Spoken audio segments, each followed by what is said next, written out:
ॐ तिमिरन्धस्य ज्ञानाञ्जनशलाकया चक्षुरुन्मीलितं येन तस्मै श्रीगुरवे नमः। नमो ॐ विष्णुपादाय कृष्णपृष्ठाय भूतले श्रीमते भक्तिवेदान्तस्वामिनिति नामिने। नमस्ते सारस्वते देवे गौरवाणी प्रचारिणे निर्विशेषशून्यवादी पाश्चात्यदेशतारिणे वाञ्छाकल्पतरुभ्यश्च कृपासिन्धुभ्य एव च पतितानां पावनेभ्यो वैष्णवेभ्यो नमो नमः। जय श्री कृष्ण चैतन्य प्रभु नित्यानंद श्री अद्वैत गदाधर श्रीवासादि गौर भक्तवृंद। हरे कृष्ण कृष्ण कृष्ण हरे हरे, हरे राम राम राम हरे हरे। जय जय श्री चैतन्य जय नित्यानंद, जय अद्वैत चंद्र जय गौर भक्त वृंद। Welcome all of you devotees. Now we will read the next verse today. ओंकार करये कृष्ण आवेश तेजे, ये ध्वनि ब्रह्मांड भेदी वैकुंठे ते बाजे. He loudly called for Krishna, Advaitacharya, in great spiritual ecstasy. That sound vibration pierced the covering of the universe and was heard in the Vaikuntha planets. Coming to Vaishnav Bhakti Thakur, Sri Advaitacharya Prabhu was a plenary incarnation of Lord Vishnu.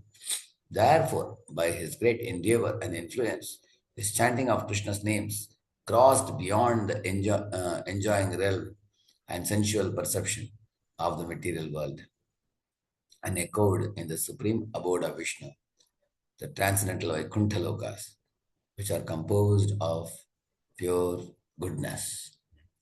See, this enjoying realm and sensual perception is the bhogavritti of the living entities.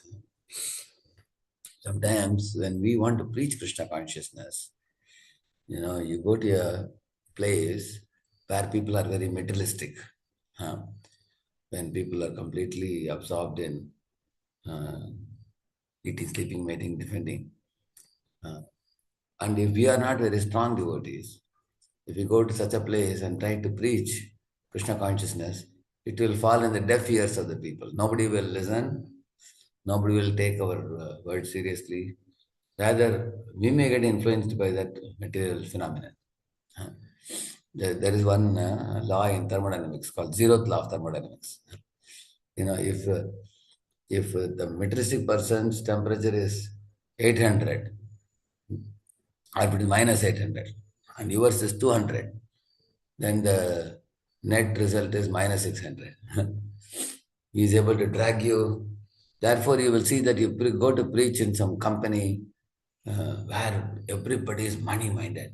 They are thinking, give some idea, give some seminar for us on how to become better donkeys and better money-making.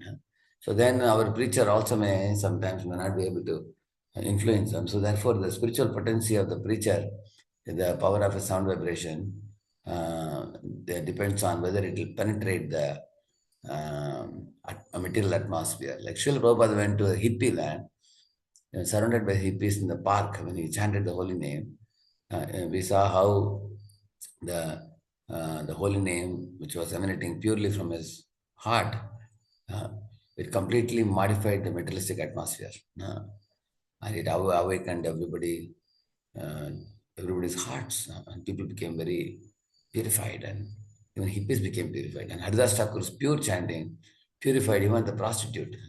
Instead of being influenced by her and getting polluted himself, instead he could pierce through the material covering and completely destroy it and then spiritualize the entire atmosphere. This is like a war between mongoose and snake. Like sometimes this mongoose bites the snake, or the mongoose tries to cut the snake to pieces, and snake tries to bite the mongoose. What the mongoose does, he will immediately run and go and lie down in the vanaspati, and the poison will be gone. Again, it will come back to fight with the snake. Similarly, all of us are devotees. We are like a mongoose. When we try to preach Krishna consciousness to toxic non-devotees. Sometimes their biting and their prajalpa words and their words of illusion, can cause poison to us. Then we go in the Vanaspati of the ISKCON temple and the association, Prabhupada books, Prabhupada Vani. We purify ourselves and again come back to preach again. Again try to preach and purify the world around us. So we are in a growing stage. So we have to do that. But when devotee is a pure devotee, very advanced devotee, in whichever place you take them, even if there is a dense, heavy materialistic atmosphere, they can explode it completely by the power of their sound vibration. Uh, like you hear this Prabhupada's dhun, Hare Krishna, Hare Krishna, Krishna Krishna, Hare Hare, Hare Rama, Hare Rama, Rama Rama, Hare Hare. Bhaja Shri Krishna Chaitanya Prabhu Nityananda Shri Advaita Gadadhar Srivasadi Gaura Bhakta Vrinda. So, when you hear this, how it penetrates the entire material atmosphere and explodes it, you can experience it. Many people have simply become devotees by hearing Prabhupada singing this. So similarly, Advaita Prabhu, Advaitacharya, when he offered Ganga Jal and Tulasi leaves to the Shaligram Shila and called out the holy name, when it says, especially here, the statement is made, a beautiful statement.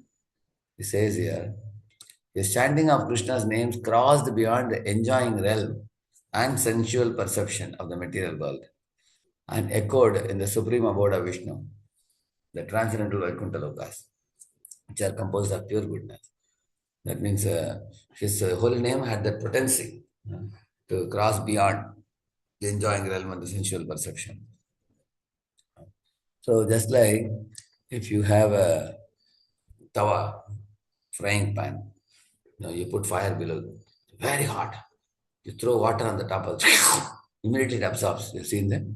It absorbs. Similarly, when a devotee's fire of Sankirtan is very strong, all the sinful tendencies and reactions all around sinful atmosphere, it just absorbs it. It cannot have any existence. So when Advaita was singing, he could penetrate through the material atmosphere and go beyond the material existence to Brahma Jyoti and beyond to Vaikuntha. And Lord Krishna heard it, heard the invitation of Advaita Acharya. Yeah. Within this universe, there are 14 planetary systems, among which Maharloka, Janaloka, Tapaloka, Satyaloka are situated at the top of the three worlds. Sri Advaitacharya Prabhu engaged in Lord Hari's service by chanting the names of Krishna, which crossed beyond these planets, born of the material modes of nature, and entered into the transcendental realm of Vaikuntha, which is free from all anxiety. So when we go for preaching, one of the first beginning things that we all do is to offer a prayer. We pray to Prabhupada or our spiritual master and then Prabhupada and all the acharyas and pray that, may the materialistic atmosphere around me, wherever I go to preach, may that not influence me. Rather, the pure vibration I am carrying on behalf of the Guru Parampara, may that influence others. May that overpower the, people around, the atmosphere around. Like yesterday I was in the school. So we are giving a program for the children on, some of the qualities of Arjuna, like Ekagratata, like Abhyasa, like the Vairagya he had, and Shraddha in Guru, and, and Arjuna. So all the qualities of Arjuna. But when we are talking about all these different things, as a devotee, we have to speak them in relation to Krishna. And we have to also make sure we give them the Mahamantra. So otherwise children will only think, oh, how to become like Arjuna to get good marks and crack the exam and get a very high score and become a good materialist. Correct. Huh? So when we go, we have to be very careful that we represent the Guru Parampara and make sure the medicines are given to the people, not just some sugar-coated pills. So we have to make sure that the medicine is carried. Similar, Advaita said, Prabhu's singing was so pure that Lord took notice of that. It was destroying the metal vibrations all around. ये प्रेमेर हुंकार सुनिया कृष्णनाथ भक्ति वशे आपने ये हैला साक्षात. On hearing Advaita Prabhu's cries of love, Lord Krishna personally appeared, for he is controlled by the love of his devotees. The Lord of Shri Advaita Prabhu, Sri Krishna, heard Advaita's loud cries of love, and to fulfill his prayer and accept his pure service, the Lord appeared for the benefit of Advaita Prabhu's followers. अतएव अद्वैत वैष्णव अग्रगण्य निखिल ब्रह्मांडेयार भक्ति योग धन्य. Therefore, Advaita Acharya is the best of all Vaishnavas. There is no comparison to his devotional service in the entire universe. Because Advaita Acharya Prabhu, he is Advaita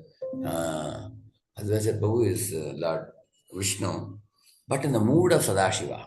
The mood of Sadashiva. What is mood of Sadashiva? Mood of Sadashiva is compassion.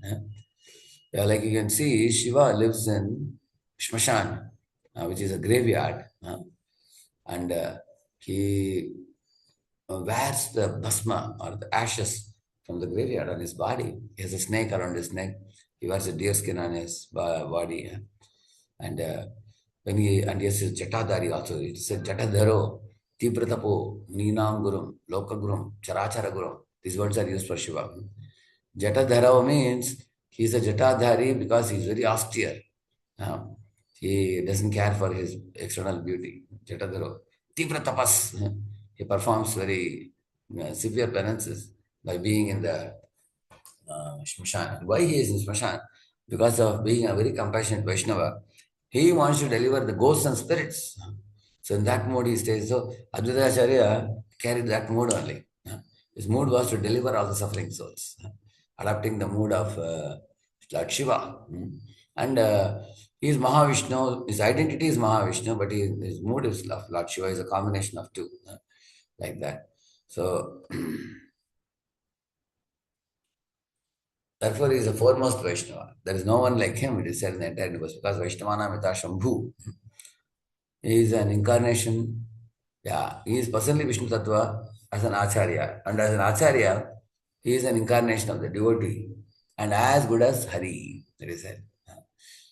Mata Advaita Vaisena Nadiyaya Bhakti Yoga Shunya Loka Dekhi Dukha Paya. In this way, Advaita Acharya resided in Nadia in great distress due to people's lack of devotion. In order to benefit materialistic persons, Sri Advaita Prabhu displayed the pastime of worshipping Krishna while residing in Mayapur. The pathetic condition of those who were averse to Hari caused excessive pain to his heart. So Advaita Acharya and all the Vaishnavas were sad, seeing the materialistic disposition of all the people of Nadia. Sakala samsara matta vyavahara rase Krishna puja, Krishna bhakti karo nahi vase. Everyone in the entire world was engaged in materialistic activities. No one was engaged in worshipping or serving Krishna. Whether scholar, fool, child, elder, or woman, everyone in Navadvip at that time was absorbed in the 5 types of sense gratification. None of them had any taste for constantly serving the worshipable Lord Krishna with their senses. People's tastes were perverted, that they were simply interested in worldly activities with no inclination for the worship of Lord Hari. What are the 5 tastes? Shabda, Sparsha, Rasa, Rupa, Gandha. Shabda means sound. Instead of hearing songs on Krishna, they were hearing sense gratificatory songs, like nowadays people hear Hollywood, Bollywood songs like that. Similarly, with the eyes, instead of seeing the beautiful deity form of Krishna, they were watching dolls, and they were sometimes attracted to Chandi, Chamundi, Bhadrakali, Mansa Devi, and all those different deities. Yeah, with the nose, instead of smelling the incense offered to him. So the scent offered to Krishna, they were in this way, each of the senses. Uh, Instead of eating the prasad offered, bhoga offered to Krishna and eating prasad, they were eating different things. So he's saying that all the five senses, which are supposed to be connected to Krishna, Rishikena, Rishikesha, Sevanam, Bhakti Ruchite, isn't it? Instead of that, they were using these five senses for the sense gratification, all the people. So they became perverted. वासुरि पूजय के घनाना उपहारे मध्य मांस दिया के यक्ष पूजा करे. Some people worship the Vasuli, Chandi or Durga with various ingredients, and some people worship the Yakshas with meat and wine. Every item of this world is an ingredient for the service of Lord Krishna. People who are averse to and desiring to cheat Lord Krishna did not accept material ingredients as suitable for Krishna's enjoyment or satisfaction. Rather, they considered these ingredients as meant for their own sense enjoyment. They therefore offered those ingredients to Vasuli Devi, who awards boons according to her worshippers' desires, and various imaginary demigoddesses, who were simply instruments for fulfilling their sense gratification. They even considered abominable items like wine and meat as suitable offerings. Some of them concluded that the highest activity in life was to earn money for sense gratification. The word Yaksha Puja is explained as follows: miserly persons devoid of knowledge of their relationship with the infallible Lord worship Yakshas who protect material wealth. Those fruity workers who consider the mantra of Ishopanishad, Agne Naya Supata Raya Asman, that's a verse in the Ishopanishad. Oh my Lord, please lead me on the right path to reach you, as an instrument for their sense gratification. Engage in the worship of Yakshas. So, yeah. So these people, although they are chanting Ishopanishad, they instead of worshipping the Lord, they are worshipping the Yaksha. It is stated in the Brihat Aranyak Upanishad, Yo va etadaksharam gargi aviditva smal lokat praiti sakrapanaha. He is a miserly man who does not solve the problems of life as a human and who thus quits this world like cats and dogs without understanding the science of self-realization. One may refer to the story of the astrologer and the Yaksha in the Chaitanya Charitamrita Madhya Leela, chapter 20. So that story of astrologer, it says that there was one astrologer, Sarvajna, who saw one sad man and asked this man, "Hey, my dear man, why are you so sad? Are you not aware? Your father has left behind a very great treasure box for you. Your gold, silver, diamond, everything is there in that box." The man said, "Really? Where is that? You are an astrologer, you may be knowing where my father left it for me." He said, I will tell you, come with me. So he said, don't go to the northern side of your house. There is a very big yaksha there, who will swallow you. And he said, don't go to the western side of the house. He said, there's a very big snake there which will devour you. And he said, don't go to the southern side of the house. He said, there are wasps which will sting you. Then he said, where should I go? He said, go to the eastern side. The eastern side, you will definitely find the treasure, he said. So Sri Prabhupada has explained about this story. He says that the northern side, if you go, there are impersonalists. There are people who are impersonalists who will swallow the spiritual life of their jiva, poor jiva. And then they are like yakshas. Then the snake which devours, that is like the yogis. The yogis also want mystic powers and they get stuck in this material world. But if you go to the south, the wasps are compared to the Karmakandi Brahmanas who talk about the mantras which they chant. That is like the stinging wasps, like an insect. And he said, go to the eastern side because that is where Lord Chaitanya Mahaprabhu appears. There you will get the Bhakti Yoga. Yeah. So he told him, that's the story he's mentioning here. Yeah. The word Vasuli is an abbreviation for the name Vishalakshi or Chandi. The word Madhya refers to an intoxicating liquor, the drinking of which robs one of the power of Vivek Buddhi, discrimination. One is a liquid form of intoxication, ganja, opium, tobacco, or smoked forms of intoxication. Both of these forms of intoxication are used for sense gratification and makes one maddened. The word mamsa refers to the lump of flesh produced from blood and one of the seven fluids of the body. It's one of the ingredients of the gross body. which is born of semen and blood, and is the food of the demoniac people. Although it is true that the flesh of a living entity is not impure, so long as the living entity is alive, the flesh taken from a dead body for the purpose of eating is certainly abominable. No one with sense of discrimination will accept such a disgusting thing. Rather, it should be rejected and condemned like urine and stool. Living entities who are interested in eating stool, urine, semen, blood, accept as prohibited foodstuffs for sense enjoyment. Such items can never be accepted by the demigods who bestow happiness superior to that of the senses. In particular, the most immoral propensity of envy is attached to the eating of flesh. And then Prabhupada quoting the Bhagavatam. So we will discuss this Bhagavatam thing code tomorrow. This is confirmed in Bhagavatam 11.5. So we will start from here tomorrow. Okay. So Prabhupada ki jai, Gaur Bhakta Vrinda ki jai. So today mainly what we saw, Advaitacharya is calling with a pure heart and how it broke the material coverings and went to the spiritual world. Similarly, Srila Prabhupada preached in the hippie land. He and Advaitacharya, Haridas Thakur preached to the prostitute. All these people have the potency and power to destroy the material covering and make the atmosphere permeate with the power of the chanting of the holy name. That was one thing we discussed. And also we discussed about how the the materialists spoil the place by doing things opposed to Krishna Bhakti. So we will continue tomorrow. Shri Gaurnitai ki, Yeah. Prabhupada ki. Chalo.